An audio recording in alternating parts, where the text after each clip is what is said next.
एक अखबार न्यूज़ आई थी गुरुजी के माफ़ीनामे को लेकर।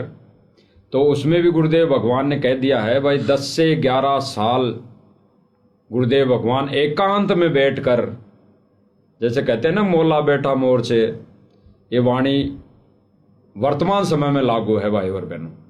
वो एकांत में जेल में बैठकर, कारण कुछ भी बनाया हो, वो एकांत में जेल में बैठकर आज वो हमारी परीक्षा ले चुका, उस कटिंग के माध्यम, उस कटिंग के अनुसार।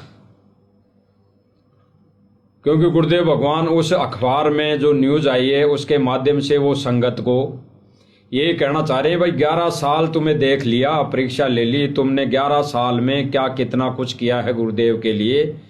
अब गुरुदेव भगवान ने वो सारा सब कुछ अपना मतलब हाथ हटा लिया संगत के ऊपर नीचे से, और गुरुदेव भगवान ने कह दिया है। अब फिर बाप तो दुखी हो गए, फिर जब संगत ही नहीं समझ पाई गुरुदेव भगवान के ज्ञान को, भक्ति विधि मर्यादा को, तो फिर गुरुदेव भगवान ने अंत में दुखी होकर, गुरुदेव खुद शर्मिंदा होकर, गुरुदेव ने खुद ने ही कोर्ट से यानी सरकार से, इस कानून से माफ़ी मांगनी पड़ी। जबकि गुरुदेव भगवान की यानी हमारे भगवान कोई गलतियां नहीं करता है, उसकी कोई गलती नहीं होती है, गलती करता है जीव। और सब भाई बहनों ने अच्छे से पता है कि बरवाला कांड सन 2014 में भक्तों ने गलतियां की, गुरुदेव भगवान ने कोई गलती नहीं की। गुरुदेव भगवान ने किसी को कोई आदेश नहीं दिया। जो भी गलती की, चाहे भक्तों ने कुछ भी सोचा हो, कुछ भी किया हो, जैसे वीडियो वायरल होती थी हुई है कि हम तो संत रामपाल जी महाराज जी को जेल में नहीं जाने देंगे, जबकि कानून ये कहता है, यहाँ का विधान लागू होता है, एक आम संत जो वो परमात्मा एक आम संत की भूमिका करता है तो उसके ऊपर भी वो विधान लागू होता है।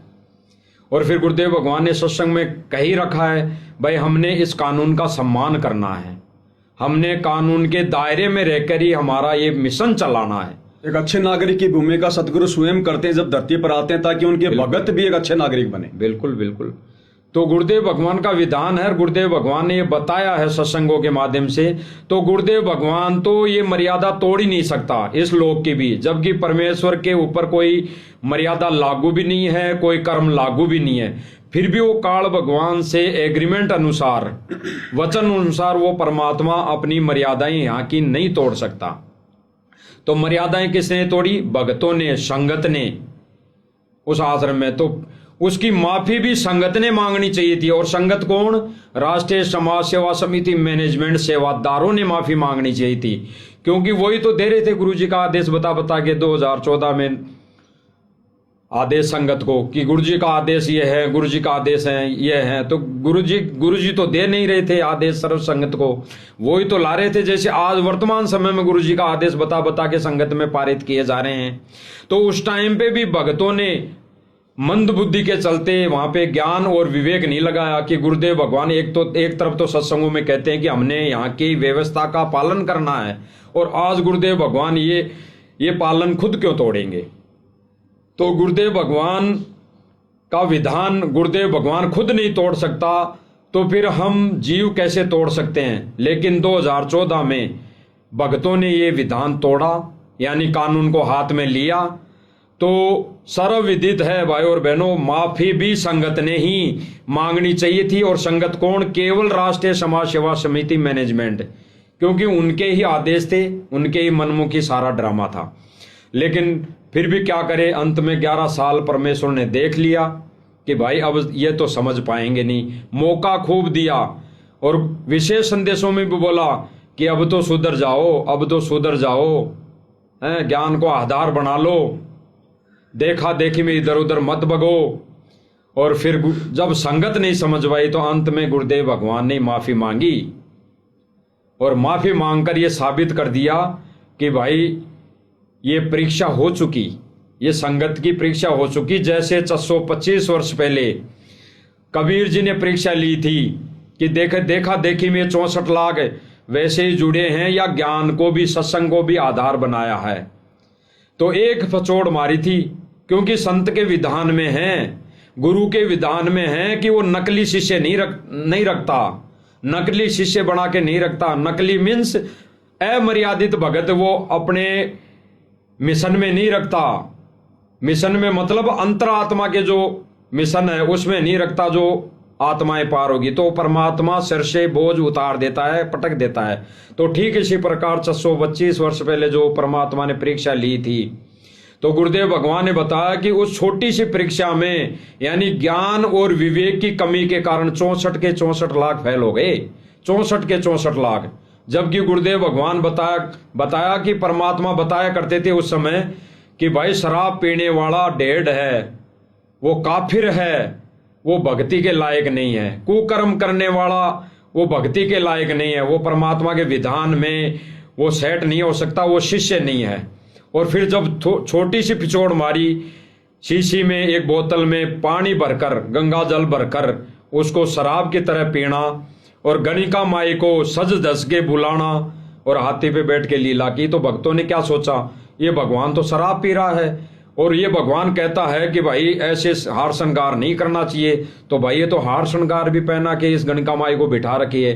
तो एक छोटी सी परीक्षा में फेल हो गए कि हमारा भगवान ये कर रहा है। तो आज वो भगवान हमारा, जैसे गुरुदेव भगवान ने बताया कि राजनीति, भगत को राजनीति के आसपास भी नहीं जाना चाहिए, तो भगतों ने वहां पे विचार विवेक नहीं लगाया, ज्ञान को आधार नहीं बनाया कि आज जैसे पीला पर्चा आ गया कि बीजेपी को वोट देना है, गुरुदेव क्या आदेश है, फलाने की राजनीति में जाना है, उस मुख्यमंत्री की रैली में जाना है, तो विचार नहीं किया कि ये गुरुदेव भगवान का आदेश हो सकता है या नहीं हो सकता। तो संगत वहां पे मात खा गई। तो इसी वजह से परमेश्वर ने वर्तमान समय में ये 11 सालों में हमारी परीक्षा लेके फचोड़ मार दी भाई और बहनों, फचोड़ मार दी।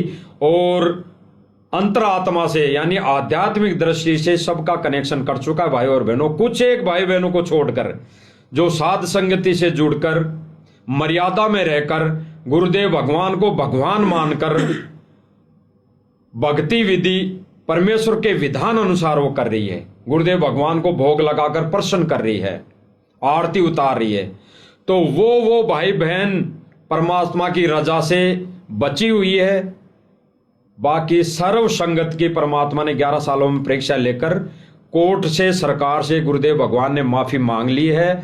इस पर राष्ट्रीय समाज सेवा समिति मैनेजमेंट और उसके आदेशों पर लाखों की चल रही संगत ने शिक्षा ले लेनी चाहिए। और दास तो ये कहेगा भाई गुरुदेव भगवान जहां पे माफी मांग ली तो डूब के मर भी जाना चाहिए कि हमारी गलती की वजह से वो हमारा भगवान माफी मांग रहा है। माफी हमने मांगनी चाहिए क्योंकि जीव गलतियां करता है, भगवान नहीं करता।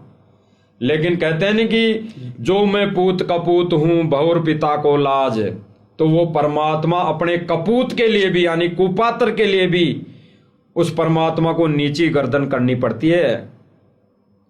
तो वही आज करवा दिया राष्ट्रीय समाज सेवा समिति मैनेजमेंट भाइयों ने। तो भाइयों और बहनों ये फचोड़ लग चुकी है। अब भी अगर संभलना है तो गुरुजी को रहते सहते अगर कोई संभल गया और सत्य भक्ति पे लग गया, सत्य भक्तों की संगति करके यानी सच्चाई पर मर्यादा में रहे भक्तों की संगति वो करके चलने लगे, तो वो अपनी भक्ति बचा सकते हैं, अन्यथा और कोई रास्ता नहीं है भाई और बहनों।